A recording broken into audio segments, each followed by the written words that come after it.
Thank you, Jayant. And at the beginning only, I would like to thank Sudipto and Professor Garg for giving me this opportunity. It's my first visit to Vellore, and I must say that the campus is very, very beautiful, and I'm really enjoying it. So the topic allocated to me is childhood pancreatic trauma. Children are actually more susceptible for pancreatic trauma because they have a paucity of abdominal fat. And the most classical injury which is described is the bicycle handle injury. It just goes and touches over your epigastrium, and the pancreas is actually crushed against the spine, and that causes the trauma. And in fact, in our own experience at our center, of the 160 acute pancreatitis, traumatic pancreatitis accounted for 1 in 5. So it's a common cause of trauma, is an important cause of pancreatitis in children. Now, apart from this accidental trauma, there are reports of physical abuse, which you call as non-accidental trauma, which the child can come to you as pancreatitis. And this is a comparative study where they looked at patients coming with non-accidental trauma, children, versus the accidental trauma. And as you can see that those who were because of physical abuse, these children were more likely to be very young, 1 year old, 1.5 year olds. They were associated with a higher severity score, and these patients more often had comorbid unspecified injuries. Like they would have superficial multiple abrasions, contusions, burns. So you need to be really aware that if you can't explain, or if the parents can't explain how the child got injured, and you have some suspicion, that think that physical abuse might still be operating at the younger level. Now, pancreatic injury can be a very wide spectrum of other solid and hollow organ injuries, and pancreas actually is the 4th most common intra-abdominal organ after spleen, liver, kidney in blunt trauma to be injured. The presentation can often be non-specific, and it may be missed, especially like when they come very late to us with just an ascites. And in fact, in a toddler who's running around playing, the parents might not even witness that the child has fallen, and the injury may have been forgotten. The elevation of amylase lipase usually occurs after 6 hours, and if it is a persistent rise, then it can give you some clue that yes, the pancreas has been injured. Now, the imaging which is often done as a part of trauma, the first imaging which is recommended is a CT scan, because that is fast, quick, and it gives you an overall assessment of other intra-abdominal organs also which have been injured. Apart from that, MRCP is good for assessing the pancreatic ductal integrity, and ERCP is also coming up, or it is established modality, especially in cases where the MRCP is not giving you a clear indication.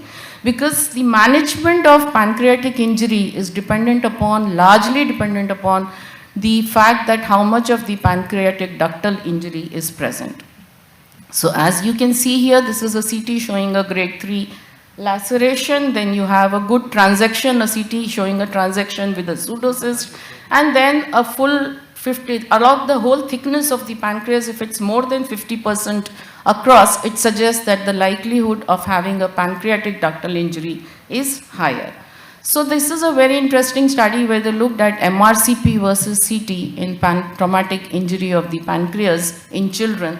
And what they found was that although MRCP was superior in visualizing the pancreatic duct and identifying the pancreatic ductal laceration, but it was not statistically significant. And in many patients, ERCP was required to confirm the ductal disruption, especially when the surgeons were planning resective surgery. Now, this is again showing that there is a discordance between the CT and the ERCP. The sensitivity of CT for diagnosing pancreatic ductal injuries is ranging anywhere from 50 to at best 70%. Usually, soft signs are used to diagnose PD disruption, as I said, transection, or if there is a ascites. But then in 40% of patients, there was a gross discordance between CT versus ERCP, and again ERCP becomes the gold standard for confirming that yes, there is obvious pancreatic ductal injury. The classification for pancreatic trauma has been revised in 2024, and the basic emphasis now is on using these 3 terms, N, A and B. As you can see, the pancreatic trauma is classified from grade 1 to grade 2, which is usually mild, and here there is no ductal injury. In grade 3, there is pancreatic ductal injury, but it is to the left, that is, it is basically in the neck, body or tail. Grade 4 is when there is a ductal injury, but it is localized to the head or to the uncinate process. And grade 5 is when there is a destructive injury of the pancreatic height with absolutely injury to the bile duct, avulsion of the pancreas. So that's the most severe pancreatic ductal injury. And then they have added 3 numbers to it, N, A and B. And I'll show you why it is important. What N shows that the integrity of the pancreatic duct is still not known even after your investigation. So if you have just done a CT and it is not clear, it would be N. If it is a partial ductal injury, it is subgrade A, and if it is a complete ductal injury, it is subgrade B. This is clearly depicted in these pictures. If you see the first CT with a yellow arrow, you can see that there is a deep pancreatic injury. So at this stage, on the basis of CT, you would say this is grade 3N. Once you have done an ERCP, you show that there is ductal injury with contrast extravasation, this will become 3A because the distal duct is being seen, so it is a partial injury. Similarly, in the picture below, you see a major transaction which is grade 3. The MRCP couldn't identify the PD, so it still remains 3N. And then on the basis of the ERCP, you can see that this is a complete ductal transaction, so this becomes grade 3B. And why is it important? Because the success or the choice of the treatment is dependent upon how severe is the pancreatic ductal injury. The management of pediatric pancreatic trauma is basically experience dependent because every center has small series, and the management largely becomes as to whether this is a surgeon dominant center or a gastroenterologist dominant center. We use 2 arms. One is NOM, which is the non-operative management, or the operative management done by the surgeons. The non-operative management largely constitutes pain relief, imaging, nasojejunal feeds, plus minus TPN, doubtful role of octreotide, largely dependent upon radiological or endoscopic drainage of fluid collections, and ERCP and stenting of the ductal disruption. Whereas surgical drainage could range from distal pancreatectomy with pancreaticojejunostomy and even resections and drainage procedures. And what are the factors which decide which arm you are going to go is the hemodynamic status of the patient, the location of the injury within the pancreas, the integrity of the pancreatic duct, presence of other abdominal organ injuries, timing from which the patient has come after surgery. If the patient has come immediately and he has a splenic laceration, along with the pancreatic injury, you know that the patient is going to go for surgery. But if the patient comes after 4 weeks, like the ones which usually come to us with ascites or a big collection, they are more likely to be managed by non-operative management. The center's expertise, and obviously whether it is a surgeon or a gastroenterologist predominant center. So this is a recent study, a systematic review of ERCP in traumatic pancreatitis, and this is about 1800 patients, and you can see that ERCP had a success of 85% in stenting. Complications were 4 to 17%, with pancreatitis and bleeding being the most common, and the mortality rate was lower. The only thing here was that children, the success rate of ERCP was less as compared to adults. So ERCP was established as an effective and safe modality for managing traumatic pancreatic injury, and there could be some publication bias because the series where the results are not so good often do not get published. This is a pediatric experience of ERCP in traumatic pancreatic ductal injury, and here again it's the same thing, that if surgery is delayed, then it causes lots of problems, and therefore in those patients, ERCP is a very valid alternative for dealing with patients who have got a pancreatic ductal injury. This is our data which we had published. We had nearly 36 children, and as I said, they came after a month. Again, none of them had grade 1 or 2 injury. It was grade 3 or grade 4 injury. All had sequelae of ductal disruption in form of pseudocyst, ascites, pleural effusions, and we managed them conservatively, non-operatively. Only 2 out of 36 required surgery.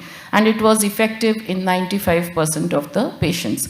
But again, 75% of our children required some form of a radiological or ERCP drainage. Now, to look at the data comparing non-operative management versus operative management, this is a national trauma data bank from US of 424 children, and from here it is very clearly seen that if the surgery is delayed, then the length of hospital stay and ICU complications increase. But if surgery is done earlier, then it is as good as the non-operative management. This is another systematic review which is looking at 674 patients, and as you can see, nearly half of them had grade 1 to 2 injuries. All of them were managed non-operatively with a 96% success rate. Of the patients with grade 3 to 5 where there is a ductal injury, half of them were given non-operative management and the remaining half were given surgical management. There are no randomized controlled trials available in the literature comparing non-operative to operative management. What everything is highlighting is that if you have a ductal injury and if you manage them non-operatively, there is a significantly higher risk of having pseudocysts, which would require then drainage either by radiological endoscopic methods, but they can be managed, and the hospitalization and the mortality are not different. So pancreatic trauma in children can be managed non-operatively in all of grade 1 and 2, and more than 50% of grade 3 to 5 injuries, you have to accept the higher risk of pseudocyst and be ready to tackle with them as and when they arise.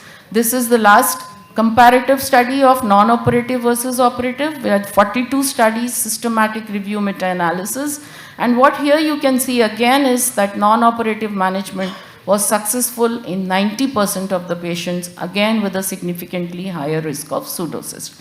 When they compared only those patients who had more than grade 3 injury for surgical versus medical arm, what they found was that surgery was better in terms of shorter TPN and shorter hospital stay. So those were the advantages, but then it has to be done within 48 hours or 72 hours. And the target is again to identify the ductal injury as soon as possible.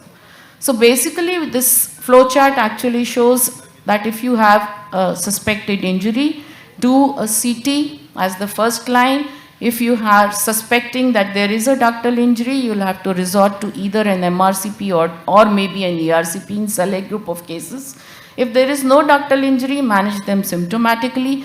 If there is ductal injury, if you can do an ERCP, early ERCP, and the patient has suitable factors, you can go that side, or you can pick up surgery depending upon what is your center's expertise. So to conclude, I would like to say that abdominal trauma, both accidental and remember physical abuse in smaller children, is an important cause of acute pancreatitis. The diagnosis of pancreatic injury is often missed because pancreas is retroperitoneal and symptoms may be non-specific. You need to have a high index of suspicion and ask the parents, especially if you have a child, a young child with idiopathic acute pancreatitis. Physicians need to be aware that the abdominal trauma can present as ascites, and you should always ask for an amylase in the ascitic fluid when you are tapping it. CT is the first line imaging for diagnosis of pancreatic trauma. The target is to diagnose ductal injury because that is what decides how you are going to manage these children. There are no randomized controlled trials on operative versus non-operative management in children with pancreatic trauma. The choice depends upon concomitant injuries, hemodynamic status, expertise, and the time after surgery at which they are presenting to you.